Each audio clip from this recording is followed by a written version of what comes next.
Bismillahirrahmanirrahim. Assalamualaikum warahmatullahi wabarakatuh. Alhamdulillah, rabbil wassalatu wassalamu ala asyrafil anbiya'i wal mursalin wa ala alihi wa sahbihi ajma'in amma ba'd. Rabbi syrah li sadri wa yassir li amri wahlul 'uqdatam min lisani yafqahu qawli amma ba'd. Sebelumnya yang saya hormati Bapak Yusuf Wibosono, SAG MSI selaku pengampu mata kuliah Hukum Acara Peradilan Agama di Indonesia, Prodi Hukum Ekonomi Syariah kelas C. Sebelumnya di sini saya akan mereview buku hukum acara peradilan agama di Indonesia yang ditulis oleh Saharudin Tapu, yang kedua ada Khairuddin, yang ketiga ada Muhammad Akbar Fatsyahril, yang dicetak oleh Auroka Media Aksara Januari 2023, anggota IKAPI Jawa Tengah nomor 225 garis miring JTE garis miring 2021, cetakan pertama pada tahun 2023. Nah, dalam buku ini akan membahas tentang 8 bab mengenai hukum acara peradilan agama di Indonesia. Bab 1. Peradilan agama di Indonesia. Bab 1 yaitu kedudukan peradilan agama Mahkamah Syariah. Bab 1 ini kedudukan poin pertama adalah kedudukan peradilan agama. Kedudukan peradilan agama. Pembahasan dalam ini mengenai kedudukan dan posisi dari peradilan-peradilan kekuasaan kehakiman yang ada di Indonesia sebagaimana yang dimaksud Undang-Undang Nomor 7 Tahun 1989 dan Undang-Undang Nomor 3 Tahun 2006 tentang perubahan atas Undang-Undang Nomor 7 Tahun 1989 tentang peradilan agama dapat diadakan pengkhususan pengadilan, yaitu di Peradilan Syariat Islam di Provinsi Nanggaro, Aceh Darussalam. Bab yang kedua yaitu asas-asas hukum acara peradilan agama di Indonesia. Pertama adalah pengertian dari peradilan agama, menjelaskan tentang arti jelas dan menjelaskan perbedaan peradilan agama dan peradilan Islam, yaitu yang secara jelas dalam pasal 1 ayat 2 Undang-Undang Nomor 7 1989. Bab 3 yaitu tentang gugatan dan permohonan.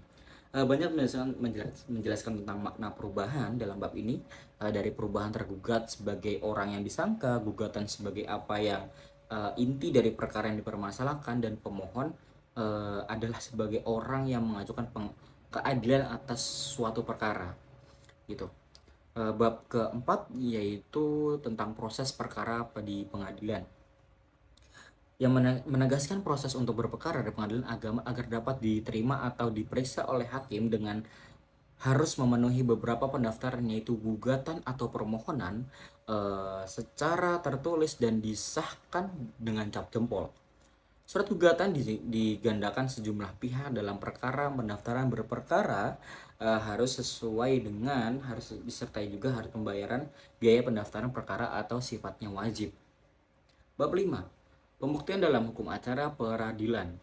Bab ini sangat menekankan tentang hal-hal pembuktian dalam perkara, menjelaskan kata-kata perkata tentang pembuktian atau kejelasan, dan ada beberapa berpendapat bahwa pembuktian itu mempunyai arti luas dan terbatas dalam arti luas memperkuat kesimpulan hakim dengan syarat-syarat yang sah. Sedangkan dalam arti terbatas, pembuktian itu hanya diperlukan apabila yang dikemukakan penggugat itu dibantah oleh tergugat. Itu. Bab ke-6 yaitu tentang keputusan peradilan agama. Mengenai beberapa hal, yaitu bentuk putusan peradilan agama di Indonesia, penetapan dan putusan.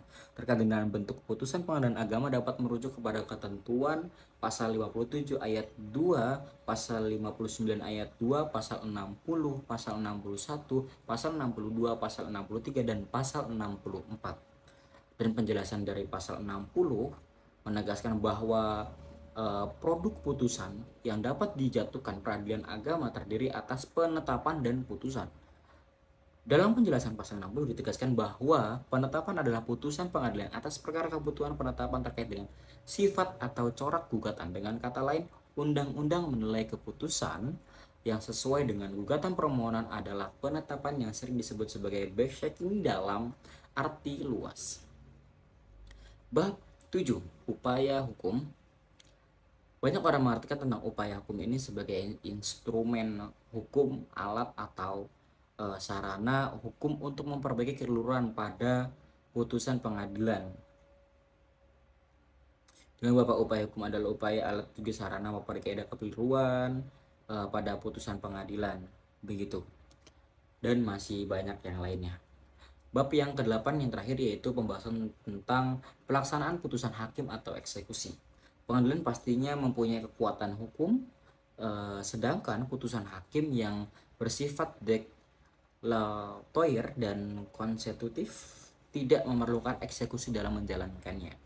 Pengadilan dalam eksekusi juga harus memperhatikan asas pelaksanaannya putusan, yaitu putusan pengadilan telah memperoleh kekuatan hukum tetap kecuali putusan provisional, putusan perdamaian eksekusi, eksekusi gross, akta dan pelaksanaan putusan beach forward. Terima kasih.